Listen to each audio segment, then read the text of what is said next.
시편 45편 1절에서부터 17절의 말씀입니다. 왕 중에 왕이 되시는 그 분이 우리와 어떠한 관계를 맺고 계신지 시편 45편이 이와 같은 내용을 우리에게 소개하고 있습니다. 우리가 읽진 않았지만 1절 앞부분에 있는 작은 글씨가 45편을 소개하고 있거든요. 전에 말씀드렸듯이 고라 자손의 맞쓰길, 이 시편의 저자를 소개합니다. 고라 자손이 기록한 거예요. 전에도 말씀드렸지만 고라 자손은 문을 지키는 경비병, 혹여나 성에 위험한 상황이 생기면 용사로 착출되어서 전쟁터에 나가는 이들입니다. 그럼에도 불구하고 그들이 시편을 기록한 거예요. 이 시편을 기록하면서 어떠한 마음이 담겨져 있는가 살펴보면 지난 시간까지는 고난을 이겨나가는 고라 자손의 믿음의 형태, 어떠한 환난, 어떠한 이 고난과 고통 중에도 하나님을 의지하고 하나님을 붙잡아 나가는 이 관계를 우리가 생각해 보았다면 오늘 본문은 좀 다릅니다. 오늘 본문의 제목을 우리 시편 45편에서는 이렇게 기록하고 있습니다. 이 작은 글씨에 보면 사랑의 노래라는 거예요. 사랑의 노래. 마치 연애 편지를 쓰듯이 사랑의 노래라는 제목으로 붙여져 있습니다. 이 시편의 내용을 우리가 살펴보면 우리가 9절까지 읽었잖아요. 1편부터 9절까지는 왕을 가리켜서 왕이 누군지를 이야기하고 10절에서부터 17절까지는 딸이여 라고 이야기하면서 왕의 택함을 받은 한 여인에 대해서 이야기를 합니다. 왕과 여인 이렇게 표현을 해서 우리가 또 한번 기억하는 것은 구약에 아가서가 있거든요. 아가서의 내용이 어떠한 내용입니까? 솔로몬 왕이 술라미 여인을 향해서 사랑을 표현하고 술라미 여인이 이랬다 저랬다 이 마음이 오고 가고 하며 사랑이 확신되어지는, 사랑이 더욱더 구체적으로 실제적으로 표현되어지는 것이 아가서거든요. 사랑의 연애 편지라고 우리가 생각할 수 있는데 이게 하나님이라는 언급이 없이 솔로몬 왕과 이 술라미 여인에 대한 사랑 이야기만 기록되어져 있어요.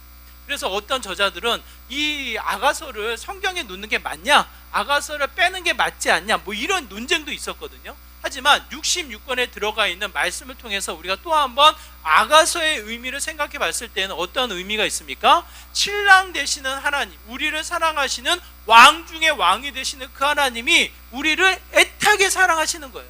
이 술라미 여인의 이 사회적인 지위, 포도밭에서 일하는 이 신분, 이 뜨거운 햇살에 얼굴이 그을리니까 이 외모조차도 매력적이거나 그 당시에 미인으로 불려지기보다는 그냥 이 아가서 전체의 말씀을 통해서 보면 외모조차도 그렇게 눈에 띄지 않는 모습으로 비춰진다라는 거예요. 그럼에도 불구하고 솔로몬 왕의 애타는 사랑, 술라미 여인을 향한 변하지 않는 사랑에 결실을 맺어 나가는 형태가 아가서의 말씀입니다. 그거를 통해서 우리가 엿볼 수 있는 것은 끊임없이 누구를 사랑하셔요? 하나님이 우리를 향한 사랑, 실제적이고 애틋하며 끊임없이 그 시선을 피하지 아니하시고 우리를 사랑하시는 하나님의 마음, 그 앞에 놓여져 있는 우리들의 형태를 이야기합니다. 그래서 오늘 본문 시편 45편의 말씀을 통해서 어떤 이들은 이렇게 표현을 합니다. 시편의 아가서다.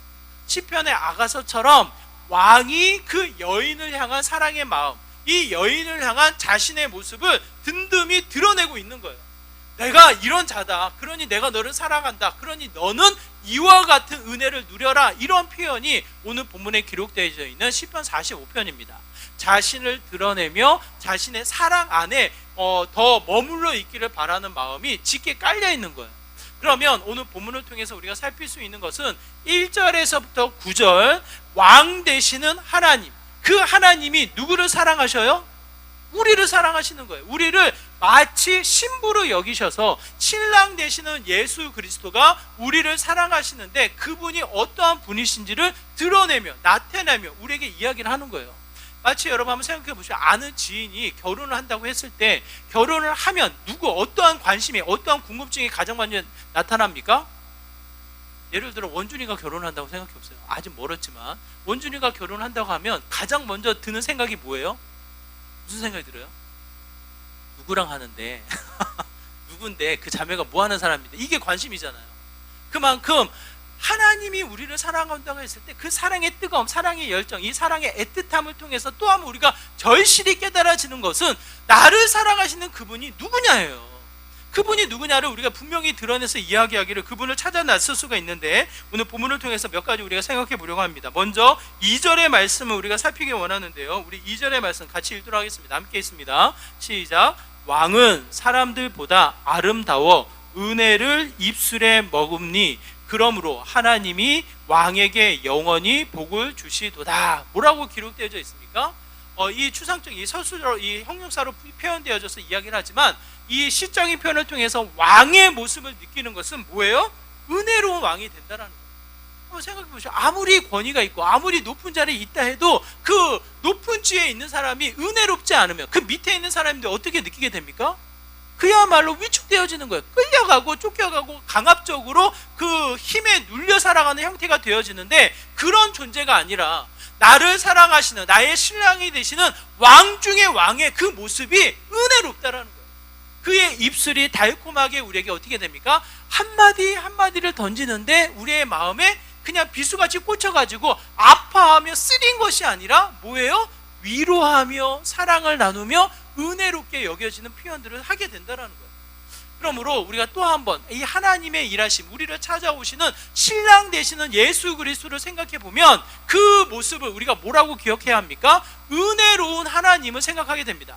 우리는 교회 안에 있기 때문에 은혜라는 단어가 너무 쉽게 느껴지는데, 여러분 이 교회가 아닌 밖으로 나가는 순간 어떻게 됩니까? 은혜라는 단어가 익숙하지 않습니다. 제가 너무나도 이제 은혜라는 단어가 익숙하다 보니까 너무 은혜네요 라고 이제 교회 안 다니는 친구들에게 이야기를 하니까 그 친구들이 의아해하는 거예요. 은혜? 이렇게 고개를 까딱하는 거예요. 뭐예요? 그의 일상, 그의 삶은 수없는 경쟁과 수없는 평가와 오르내림에 대한 여러 가지 좌절과 낙심, 성공에 대한 개념이 끊임없이 이 싸움과 경쟁으로 붙다 보니까 은혜라는 이야기를 하지 않습니다. 그러므로 우리가 자연스럽게 하나님의 일을 이해하기 위해서는 어떠한 마음이 드냐면, 하나님에게 내가 준 만큼 받는다라는 생각을 갖게 되어져요. 신에 대한, 신과의 관계 속에서도 내가 열심히, 내가 정성껏, 내가 그 신을 뭔가 하면 그 신이 나를 어떻게 해요? 긍휼히 여겨서 내가 준 거에 이 보답이라도 하듯 그 은혜를 주는 게 마치 종교적인 활동으로 여겨진다라는 거예요. 그러므로 교회 열심히 수고하고 열심히 일하고 마치 내가 뭔가를 하면 할수록 하나님이 더 큰 은혜를 주겠지, 이런 이 논리적으로 1 더하기 1은 2라는 이 개념으로 이해하기가 쉬운데, 성경에서의 은혜는 전혀 그런 이야기를 하지 않습니다. 제가 이 학교 다닐 때 방학 기간에 이 아르바이트를 하는데, 주로 이 공사장에서 이 아르바이트를 많이 했거든요. 이게 짐 옮기는 일을 제가 많이 했단 말이에요. 그 힘든 일인데 그 일을 하는데 어떤 사람을 만났는데 저랑 비슷한 청년이었어요. 그 청년이 경제학과를 다닌다고 자기를 소개하더라고요. 저는 목사가 되기 위해서 이런 이 학교를 다닌다 이렇게 소개를 했더니 되게 신기했나 봐요, 그 사람이. 그러면서 자신이 궁금해하는 것들은 막 물어보는데 이러한 이 생각을 얘기하더라고요. 자기가 경제학과니까 잘못된 생각일 것 같은데 자기는 이렇게 이해가 된다. 헌금을 통해서 목사님의 좋은 말을 사는 거 아니냐, 이렇게 표현을 하더라고요. 뭔가를 주고받고 해야지 경제적인 원리로 손해보지 않고 이익을 누리는 형태가 되니까 뭔가 얻으니까 내는 거 아니냐, 이런 개념으로 소개를 하더라고요. 그래서 제가 뭐라고 설명을 했냐면 전혀 그런 개념이 아니라 선물이라는 개념을 생각하시면 좋겠다. 먼저 하나님을 통해서 선물로 받은 거예요. 뭘 받았습니까, 여러분? 여러분이 하나님께 뭘 받았어요? 생명을 받았고 하나님을 아는 것을 받았고, 그야말로 하나님을 암과 동시에 뭡니까? 영원한 생명, 죄된 근생에서 벗어나 영원한 생명을 누려나가는 구원의 이 일하심을 우리가 알게 되어졌다라는 것. 그것을 선물로 받아 그 은혜의 감사함으로 말미암아 하나 앞에 더 가까이 나가는 것이고, 하나 앞에 드리는 이 선물로 헌금을 드리는 거지, 내가 뭔가를 얻기 위해서, 내가 뭔가를 사기 위해서 내는 것이 아니다라고 이야기를 했거든요. 그 친구가 선물이라는 개념을 이해하고 나서야 교회의 가치를 깨닫게 되어지더라고요. 여러분, 교회 벗어나면 은혜가 없습니다. 교회 벗어나면 그야말로 운이라는 표현은 있지만 마치 계산되지 않는, 이 계획되지 않는 일들이 찾아와서 나에게 좋게 펼쳐졌을 때 운이라고 설명이 되어지지만, 교회 안에서 교회 밖으로 벗어났을 때에는 은혜라는 단어가 사라지고 만다라는 거예요. 이단들도 마찬가지입니다. 이단들도 은혜를 이야기는 하지만 은혜를 받기 위해서는 반드시 전제 조건, 뭔가를 해야 하는 것을 이야기를 해요. 근데 성경은 그런 가치를 이야기하지 않습니다. 철저하게 뭡니까? 하나님이 먼저 찾아오시고 하나님이 먼저 주시고 먼저 일하셔서 그 은혜를 알게 하신다라는 거예요. 여러분 한번 생각해 보세요. 하나님이 이 땅을 지으시고 인류를 펼쳐나가실 때 후회를 하십니다. 창세기 5장에 보면 죄된 이 세상에 만영된 죄로 말미암아 마치 인간의 마음처럼 지은 것을 후회하시고 이 땅을 심판하시는데 그 자리에 누가 나타납니까? 노아가 나타나요. 노아를 통해서 구원의 씨를 남겨놓으십니다. 이 정도 되면 우리가 관심 있고 우리가 생각하는 것은 노아가 특별하구나, 뭐가 더 특별했기 때문에 그를 통해서 하나님이 구원하셨구나, 우리가 그렇게 생각할 수 있잖아요. 마침 창세기 6장 9절에 보면 이렇게 소개하고 있습니다. 노아를 소개하는 거예요. 우리 한번 같이 읽어볼까요? 노아를 소개하기를 이렇게 소개합니다. 우리 같이 한번 읽어볼까요? 시작. 이것이 노아의 족본이라. 노아는 의인이요 당대의 완전한 자라. 그는 하나님과 동행하였으며 세 아들을 낳았으니 셈과 함과 야벳이라. 노아를 소개하기를 뭐라고 소개합니까? 완전한 자다, 그 당시의 의인이었다라고 표현을 하는 거예요. 하나님과 동행했구나. 이 정도는 돼야지 인류의 구원자, 인류의 구원을 이루는 시작점이 되겠지. 우리는 너무나도 논리정연하게 이해가 됩니다. 그렇죠? 맞잖아요. 인류를 심판하시는데 이 당세의 완전한 자, 의인으로 여겼던 노아를 통해서 구원의 씨앗을 시작하시겠거니 이게 이해가 된단 말이에요. 그런데 9절에 노아를 소개하기 전에 먼저 분명하게 하시는 말씀이 있습니다. 8절의 말씀이에요. 같이 읽겠습니다. 시작. 그러나 노아는 여호와께 은혜를 입었더라. 여러분 뭐가 먼저입니까? 뭐가 우선이에요? 노아의 뛰어남, 당시에 이 완전하고 완벽 의인으로 여겨졌다, 하나님과 동행했던 노아의 모습도 너무 소중하지만 그 자체를 먼저 주목하기 전에 먼저 이야기하기를, 먼저 우선순위를 우리에게 보여주기를 뭐라고 이야기합니까? 여호와 하나님의 은혜를 입었다라는 거예요. 누가요? 누가? 노아가요. 여러분 노아의 이름에 각자의 이름을 넣어서 여러분 바꿔서 다시 한번 이 6, 8절을 읽기를 원해요. 그러나 동배는 여호와께 은혜를 입었더라. 저 혼자 읽지 말고 다 같이 시작. 그러나 동배는 여호와께 은혜를 입었더라. 여러분 이 자리에 앉아있는 이유, 이 자리에 앉아있는 유일한 이 원인이 뭡니까 여러분? 나의 나됨, 나의 뛰어남, 나의 지식, 나의 능력, 나의 수고, 나의 애씀, 어떻게 해서든지 하나님을 믿고자 하는 나의 열망, 그냥 태어나 봤더니 믿는 집안에서 태어나 있는 모태신앙, 어떤 이 환경, 이런 그 조건들이 지금 이 자리에 우리를 앉아놓게 하시는 거냐고요. 다시 한번 내 삶의 흔적들을 되돌려서 생각해 보면 순간순간마다, 일마다 때마다 뭡니까? 하나님의 은혜가 덧입혀졌다라는 거예요. 나의 신랑 되시는 예수 그리스도의 그분의 일하심을 주목해서 우리가 살펴보면 달콤한 이 은혜의 입술을 통해 우리에게 지금도 말씀하시는 분이시라는 거예요. 자격을 갖추어서 내가 뭔가를 수고해서 애써서 그 은혜를 받아낸 것이 아니라, 수많은 이단들은 그렇게 이야기하지만 성경은 전혀 그렇게 이야기하지 않습니다. 먼저 하나님이 한 사람 한 사람을 아시고 그 사람에게 찾아가셔서 은혜를 부어주셨다라는 거예요. 은혜를 덧입게 하셨다라는 거예요. 반대로 이야기하면 죄된 근성으로 도저히 하나님 앞에 도달할 수 없는 죄의 근성으로 머물러 있던 우리들조차도 하나님은 어떻게 하십니까? 다시 찾아오셔서 은혜를 덧입히셨다는 거예요.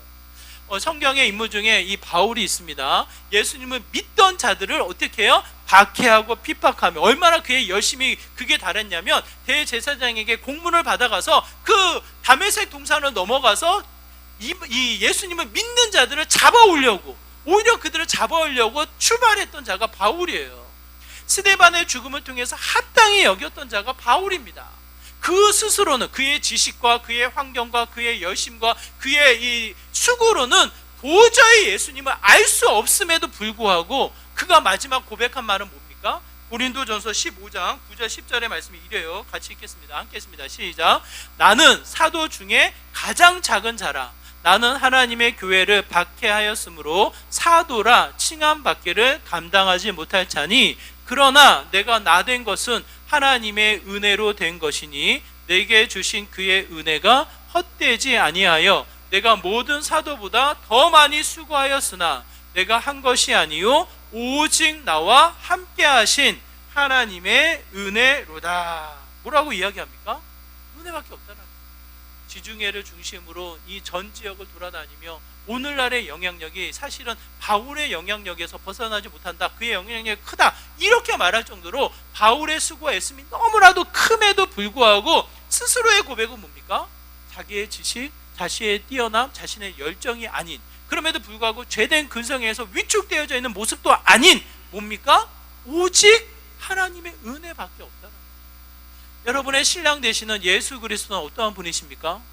그냥 멀리서 그냥 구경하는 분이 아니셔요. 그분이 은혜로운 하나님이셔요. 은혜로운 하나님.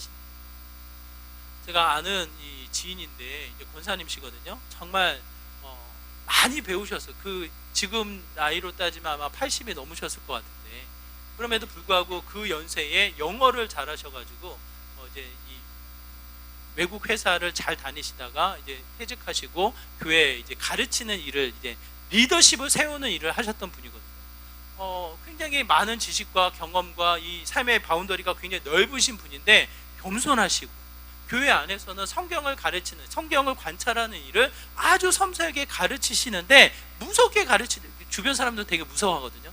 왜냐하면 너무 정확하게 이 말씀을 정확하게 읽다 보니까 이 정확함 속에 주는 이 위험이 있거든요. 그래서 두려워하는 분들도 많이 계신데 굉장히 사랑을 담아서 가르치는 분이시거든요. 언제 그랬냐는 듯이 사랑이 많이 담겨져 있는 분이시거든요. 근데 그분이 이 아들이 한 명이 있는데 40이 되기 전에 갑자기 쓰러져요. 그냥 이게 뇌에 뇌 세포가 세균이 들어가면 이게 갑자기 쓰러져요. 그냥 인사도 못하고 그냥 쓰러져 버려요. 그래서 이 중환자실로 가서 의식이 없이 쓰러져 있는 상황을 한 2주 보내고 나서 결국은 이제 연명하지 못하고 이제 떠나보내는, 소천에 보내는 일을 하게 되는데 이 권사님을 아는 사람들은 다 이 걱정을 하는 거예요. 은혜로 지금까지 달려왔는데, 그렇게 은혜 이야기하고 하나님 사랑 이야기를 하는데 주어진 상황은 너무나도 설명할 수 없는 어려움이거든요. 하나밖에 없는 아들이 쓰러졌죠. 그것도 결혼을 해서 이제 막 애를 낳았어요. 돌이 된 아들이 있어요. 그러니 주변에 있는 사람들이 얼마나 걱정이 됩니까? 딸이 있는데 딸은 결혼하지 않았고 이제 의사 선생님인데 딸이, 의사 선생님은 이제 바로 알잖아요. 정신과 의사인데도 불구하고 상황을 아니까 마지막 준비를 시키는 거예요. 엄마를. 이 애가 회복 못할 거라고 이렇게 준비를 시켜서 그 소식이 우리까지 들리니까 병문안을 가고 그 권사님을 만나는 그 자리가 결코 가볍지가 않습니다. 믿음이 있지만, 하나님에 대한 확신이 있지만 가서 천국 갈 거야, 이 말을 할 수가 없는 거예요. 40대잖아. 아들의 죽음을 이렇게 바라보고 있을 때. 근데 그분이 먼저 이야기를 하셔요. 먼저. 당장 죽을 수도 있는데 이 2주간의 시간을 통해서 그냥 떠나보낼 수 있는 이 시간을 주셨다. 이게 말이 됩니까, 여러분? 그 중환자실에 놓여져 있는 아들과 시간을 보내며 떠나보내는 시간을 갖고 있다고. 천국에서 만날 것을 소망한다면서 그분이 하나하나의 이 섬세한 이야기를 가지고 아주 구체적으로 하나님 앞에 은혜로 감사로 이야기를 나누더라고요. 오히려 찾아가서 위로하려고 찾아갔던 저와 이 동행자들이 위로를 받고 돌아오는 것을 제가 경험하게 되어집니다. 여러분, 어떠한 상황이 있든지 간에, 나의 모습이 어떠한 모습이든지 간에 하나님은 바뀌지 않습니다. 하나님은 달라지지 않습니다. 그 하나님이 어떠한 분이십니까? 은혜로 우리를 다가오셔서 달콤하게 우리에게 말씀하시는 분이 여호와 하나님이시라는 거예요. 1절 2절의 말씀을 여러분 다시 한번 살펴보시기 바라요. 1절 2절에서 반복되어지는 비슷한 대구법을 통해서 표현되어지는 내용이 있는데요. 1절 2절의 표현이 이렇습니다. 같이 있습니다. 시작. 내 마음이 좋은 말로 왕을 위하여 지은 것을 말하리니 내 혀는 그 솜씨가 뛰어난 서기관의 붓끝과 같도다. 왕은 사람들보다 아름다워 은혜를 입술에 머금으니 그러므로 하나님이 왕에게 영원히 복을 주시도다. 뭐라고 기록되어져 있습니까?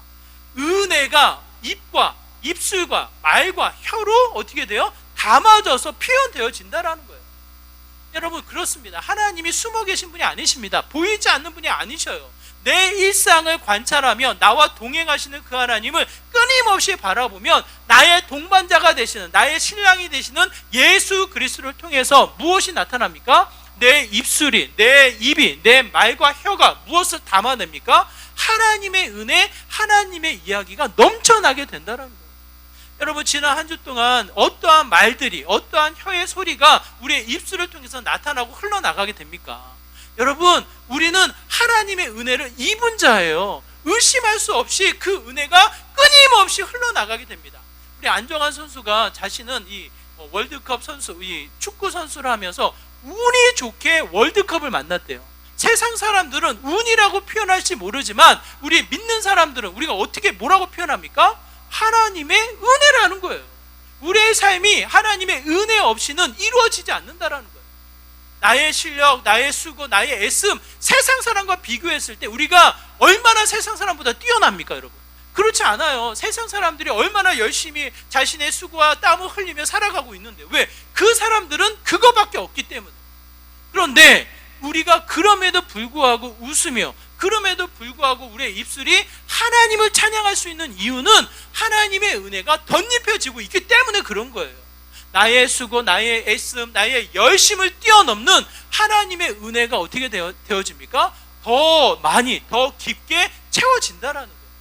그 은혜를 주목해서 또 한편 나의 입술이, 나의 혀의 소리가, 나의 이 말들이 무엇을 담아내야 합니까? 하나님의 은혜가 나누어지는 축복의 통로가 되어야 한다는 것을 성경은 우리가 말씀하고 있습니다.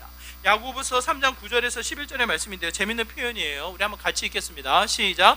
이것으로 우리가 주 아버지를 찬송하고 또 이것으로 하나님의 형상대로 지음을 받은 사람을 저주하나니 한 입에서 찬송과 저주가 나오는도다. 내 형제들아, 이것이 마땅하지 아니하니라. 샘이 한 구멍으로 어찌 단물과 쓴물을 내겠느냐. 아주 정확하게 표현되어 있지 않습니까? 우리의 입술이 무슨 이야기를 해야 됩니까? 어떠한 소리가 나와야 합니까? 뭐예요? 하나님을 아는 만큼, 하나님의 은혜가 덧입혀지는 만큼, 하나님의 사랑이 넘치면 넘치는 만큼 무슨 이야기, 무슨 소리가 나와야 합니까? 하나님의 찬양, 하나님에 대한 감사, 더 나아가 사랑과 은혜가 함께 나누어지는 믿음의 삶이 되어야 한다는 것을 이야기하는 거예요. 옆 사람이 쿡 찌르면 뭐가 나와요, 여러분? AC AC 쿡, 과자가 나오잖아요. 여러분, 그만큼 우리는 성격의 감정과 여러 가지 이 상황에 매여가지고 끊임없이 우리의 입술이 찬양과 저주가 섞여서 나오는 경우가 너무나도 많습니다. 특히 무더운 날씨에 운전을 하다가 뭐 끼어들거나 내 마음대로 계획대로 일이 진행이 되지 않으면 얼마나 우리가 짜증을 내며 화를 내냐고요. 저부터도 그렇거든요. 제가 어떤 분이 저한테 그러더라고요. 최동배 목사님은 화도 안 내시잖아요, 이러더라고요. 제가 얼마나 찔리는지. 왜 화를 안 냅니까? 집에 가면 정말 예쁜 두 애들이 저에게 기쁨과 또 한편 화냄을 주는데 여러 가지 상황들이 얼마나 이 치고 매이고 해서 이 감정이 오고 가고 하는데 어떻게 화를 안 냅니까? 그렇지만 또 한 번 감정이 오르고 화가 나는 순간에도 또 한 번 어떻게 됩니까? 내가 잘난 게 아니잖아요. 내가 뭐가 뛰어나서 누구를 평가하는 게 아니잖아요. 누구를 가르치기 위해서 내 입을 열 게 아니잖아요. 먼저 그 자리에서 하나님의 은혜를 주목하고 그 하나님의 일을 생각하면 잠시 멈추는 거예요. 화가 나지 않고 다른 사람에게 짜증 내기 전에 멈춰서서 무엇을 봅니까? 하나님의 은혜를 봅니다. 정말 나도 이랬겠구나, 하나님 보시기에 나도 이렇겠구나 생각하며 그의 은혜를 찬양해 나가는 믿음의 삶으로 다시 한번 우리가 마음을 되새기게 됩니다. 여러분, 나의 신랑 되시는 예수 그리스도, 나에게 먼저 찾아오시는 하나님의 은혜는 우리를 먼저 은혜로 덧입히셨다라는 거예요. 그 은혜를 기억하고 은혜의 말, 축복의 말, 다른 사람을 살리는 말을 우선해서 하는 것이 우리의 삶의 모습이 아닐까 싶습니다. 더 나아가 또 한 가지 우리에게 성경에서 이야기하는 것이 이렇습니다. 3절의 말씀인데요, 우리의 신랑 되시는 이 예수 그리스도의 모습이 어떠합니까? 3절의 말씀 같이 읽어보겠습니다. 함께 읽겠습니다. 용사여, 칼을 허리에 차고 왕의 영화와 위엄을 입으소서. 마치 왕의 위엄이 넘쳐나는 것처럼, 마치 용사처럼 칼과 활과 어떤 이 병거를 타고 우리를 대신해서 싸워나가는 뭡니까? 강하신 분이시라는 거예요. 여러분의 신랑이 이 강한 이 이미지를 가지고 있으면 여러분 어떻습니까? 그 은혜로우신데 강하기까지 해. 어때요 여러분? 든든한 거예요. 내 편이 든든하게 세움을 얻는 거예요.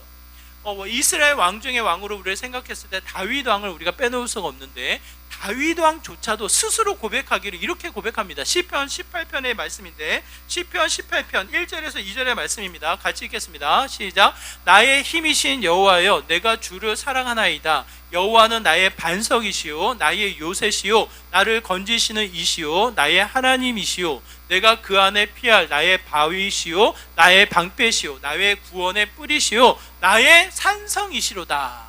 여러분, 오늘날의 이미지가 성을 쌓아놓고 싸우는 시대가 아니니까 확 이미지가 오진 않지만, 그럼에도 불구하고 나를 지키는 성, 나를 위해서 방패를 세우시고 더 나아가 산성을 세우셔서 나를 지키시는 강하신 예수 그리스도, 나의 신랑 되시는 분이라고 생각을 한번 해보세요. 어떻습니까 여러분? 어떠세요? 아직 결혼하지 않은 청년들은 모르겠지만 혼자 있는 것보다 뭐예요? 신랑과 신부, 부부가 되어서 한 가정을 이루는 게 책임감이 있지만 또 한편 뭐가 있습니까? 든든함이 있는 거예요. 내 편이 생기는 거예요. 내 편이.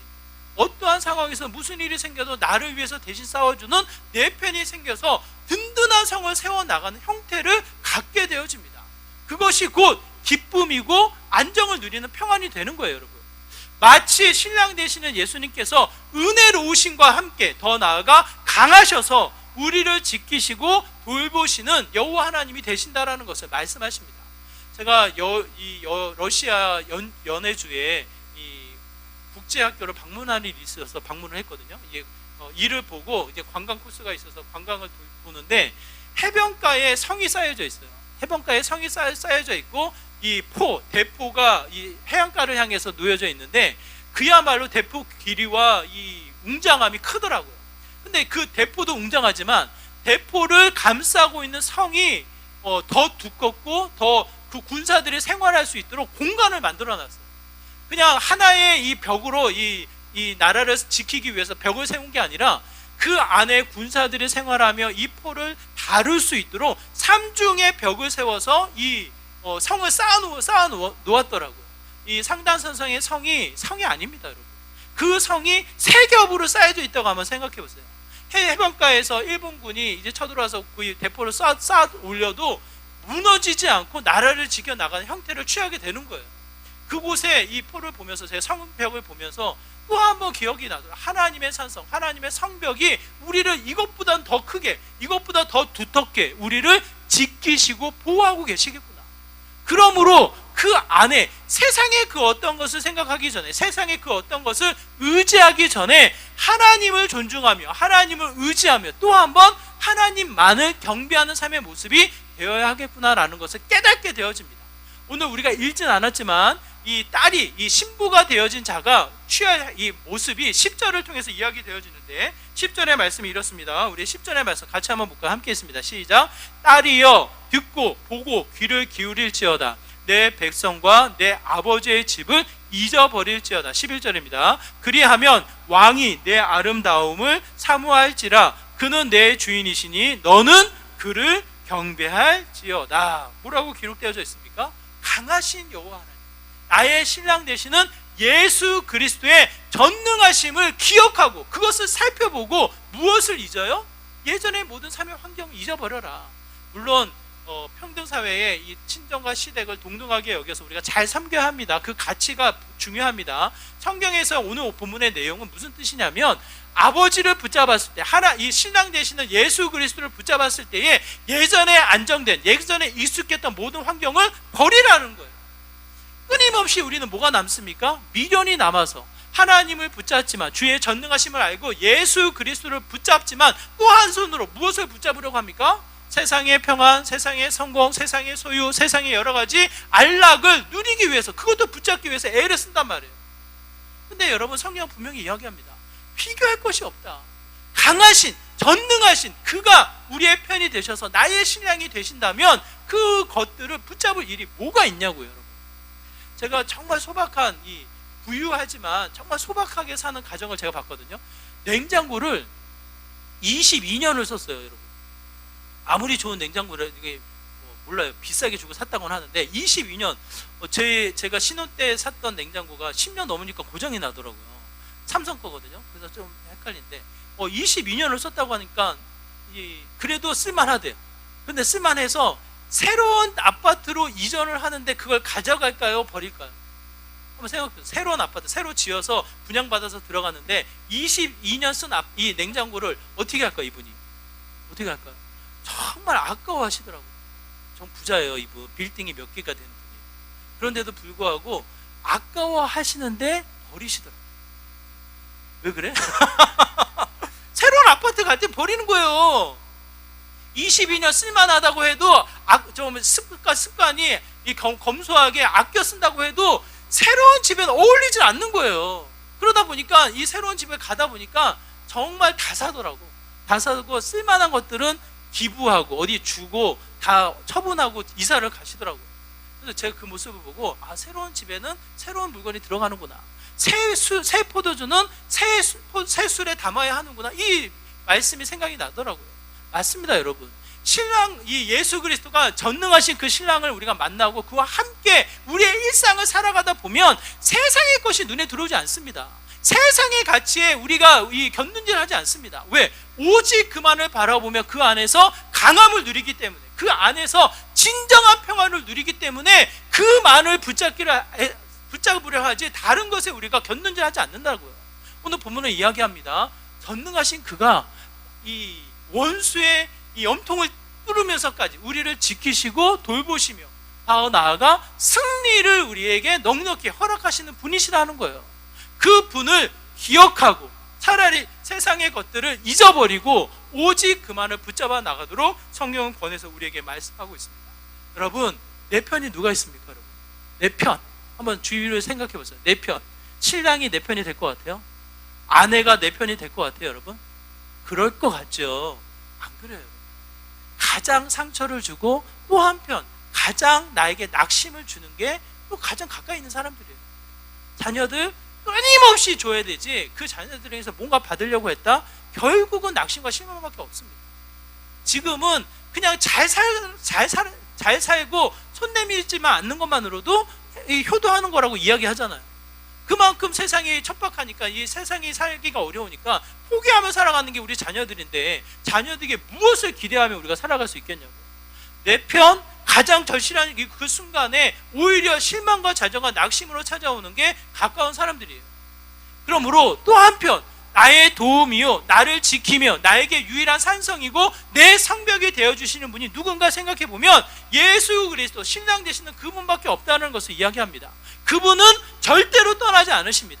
나와 동행하셔서 철저하게 나를 지키시고 나를 도와주시는 분이 예수 그리스도 나의 신랑 되시는 분이심을 성경 우리에게 말씀하신다라는 거예요.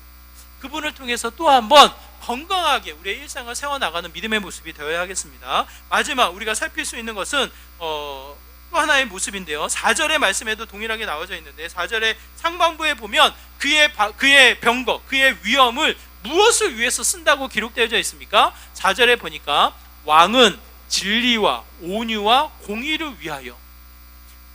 6절에서도 마찬가지예요. 6절의 말씀 같이 한번 읽어보겠습니다. 6절입니다. 왕의 6절입니다. 하나님이여 주의 보좌는 영원하며 주의 나라의 귀는 공평한 귀이니이다. 뭐라고 기록되어 있습니까? 공의와 정의와 공평을 세워나가는데 하나님의 가치가 세워져 있다라는 거예요. 반대로 이야기하면 여러분 세상이 어떻습니까?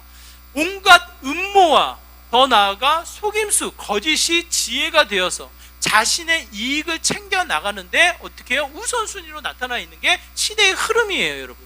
만약 그 시대의 흐름에 반대로 가면 바보같이 여겨지는 게 시대의 모습이에요. 예수님의 죽음을 한번 생각해 보시기 바라요. 예수님을 두고 예수님의 거룩한 말씀을 이루어 나가는 형태인데 하나님의 뜻을 이루어 나가는 예수님의 삶의 흔적이 무엇으로 나타납니까? 모든 이 세상의 사람들이 어떻게 죽일 건가, 어떻게 이 예수님을 없앨 것인가를 음모를 꾸미게 됩니다. 이 음모가 뭘로 펼쳐집니까? 온갖 거짓과 속임수를 통해서 예수님을 몰아세우는 일을 하게 되어집니다. 마치 로마의 반란꾼으로 이 예수님의 활동이라도 하듯 반란을 일으키는 자로 이야기를 하듯 이 속임수와 거짓을 통해서 예수님을 처형해 가도록 몰아세운다라는 거예요. 이 재판장이 되었던 빌라도가 어떻게 합니까? 손을 씻으며 아무런 죄를 찾을 수가 없다. 예수님은 아무런 죄가 없다라고 이야기하지만 그 모여있던 유대인들은 어떻게 합니까? 오히려 그 당시에 유명한 강도를 풀어달라고, 오히려 그 사람을 풀어주고 예수님을 십자가에 죽여달라고 외치는 자의 흐름으로 가게 되어집니다. 세상의 흐름이 달라지지 않았어요. 지금 우리가 접해져 있는 세상의 흐름이 어떻습니까? 우리가 정치인을 신뢰하지 않잖아요. 정치인을 신뢰하지 않는 이유가 왜 그래요? 나름대로 뭔가 정직하게, 뭔가 의롭게 나라를 위해서 일을 하면 참 좋겠는데 우리는 의심부터 하게 되어져. 왜 그러냐면 시간의 흐름 속에 찾아오는 이 현장들을 보니까 결국은 자신만을 생각하고 집단 이기적으로 당의 어떠한 이익만을 생각하고 손해보는 일을 하지 않는다라는 거예요. 거기에 거짓, 수단과 방법을 가리지 않고 거짓과 속임수가 마치 하나의 지혜가 되어서 마치 이 정치를 해나가는 형태가 속임수, 거짓, 왜곡이 빼놓고서는 할 수 없는 것처럼 비춰지는 게 시대의 흐름인 거예요. 제가 이 우리나라의 정치를 예전에 우리 목사님들과 모여서 막 얘기를 나누면 너무 실망스럽다 막 이런 얘기를 하면은 그래도 미국에서 뭐 여러 가지 공부를 하고 오셨던 이 선배 목사님이 이렇게 이야기를 하셔요. 우리나라의 이 민주주의의 시간의 역사가 그렇게 길지 않다라는 거예요. 미국의 시간의 개념으로 따지면 이 턱도 없이 이제 유치원 다니는 수준이니까 당연히 실망스럽고 당연히 잘 이루어지지 않는 게 맞다라는 거예요. 오히려 기다려주고 더 나은 모습을 위해서 기도해 주는 게 맞다라고 그렇게 평가해서 이야기를 해주시더라고요. 결국 세상의 흐름이 실망스럽습니다. 그럼에도 불구하고 하나님의 가치, 하나님의 일하심은 멈추지 않았다라는 거예요. 결국 뭡니까? 정의와 공의와 진리가 세워지도록 우리의 억울함, 우리의 답답함이 그 어느 순간에는 진리로 나타날 수 있도록 지금도 일하시는 분이 신랑 되시는 예수 그리스도이심을 성경이 우리에게 말씀하고 있다는 거예요. 그러므로 세상을 향해서 좌절하고 세상을 향해서 근심하며 그 세상을 향해서 두려워 떠는 것이 아니라 오늘 본문 이야기합니다. 15절의 말씀이에요. 우리 15절의 말씀 같이 읽겠습니다. 함께 읽습니다. 시작. 그들은 기쁨과 즐거움으로 인도함을 받고 왕궁에 들어가리로다. 여러분 한번 생각해 보십시오.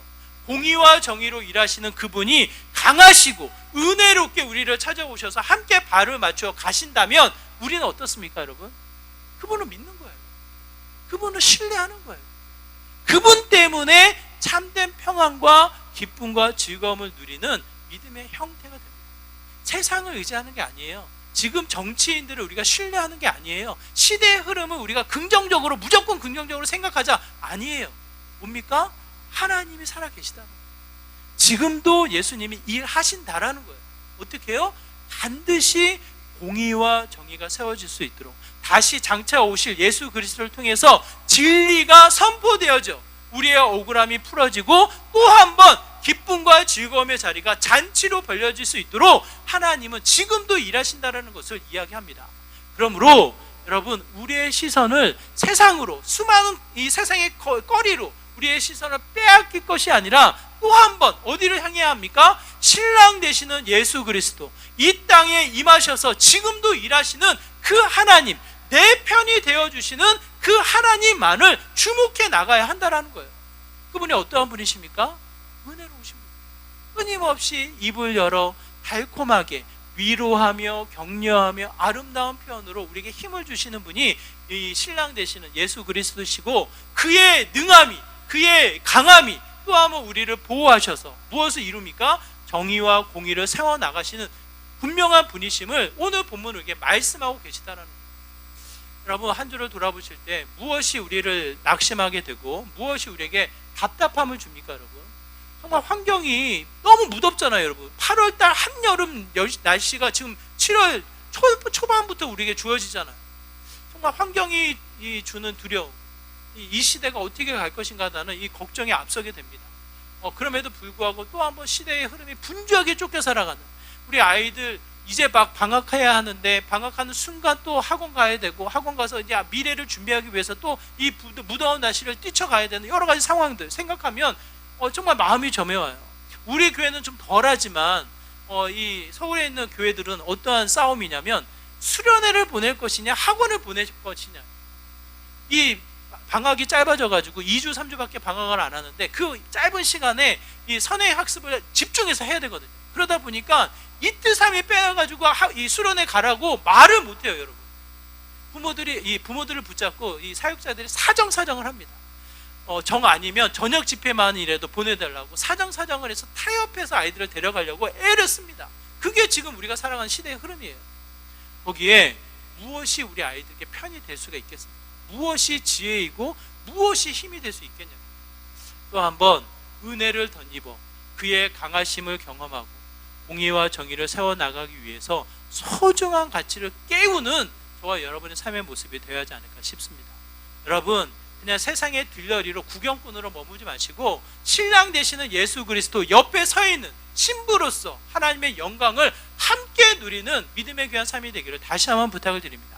그분은 여러분 한 분 한 분에게 찾아오셔서 은혜로 손을 내미십니다. 강하십니다. 공의와 정의를 세워나가는 지금도 일하시는 분이십니다. 그분을 따라 참된 기쁨으로 그만을 경배하며 믿음을 세워나가는 믿음의 출발점이 되시기를 주님의 이름으로 축원합니다. 주님 안에 거하심으로 또 한 번 하나님 나라의 은혜의 출발점을 누려나가는 주의 거룩한 자녀가 되시기를 주님의 이름으로 축원합니다. 우리 말씀을 기억하시면서 함께 기도하기 원해요. 신랑 되시는 예수 그리스도 다시 한번 주목해서 그의 은혜, 그의 강함, 그의 정의로우심을 우리가 깨닫게 하여 주시고 다시 한번 그분만을 경배하며 그분만을 기뻐하며 주님의 축복의 통로로 세움받는 믿음의 출발점이 되게 해달라고 이와 같은 마음으로 함께 기도하며 나오도록 하겠습니다. 기도합니다. 하나님, 이 시간 한절한 마음으로 기도합니다. 나의 신랑 되시는 예수 그리스도와 한편이 되어서 그와 발을 맞추어 함께 나아가는 믿음의 삶이 되기를 소망합니다. 그는 강하십니다. 그는 은혜로우십니다. 지금도 정의와 공의를 세우시는 여호와 하나님이심을 고백합니다.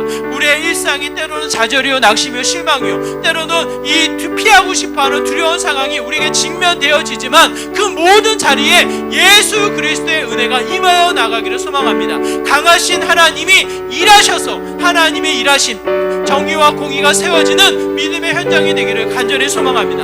한 영혼도 그냥 돌아감 없게 하여 주시고 주님 만나게 하여 주시고 주님 안에 세움 얻어 주님의 은혜, 주님의 일을 누려나가는 믿음의 출발점 되게 하여 주시옵소서. 주님.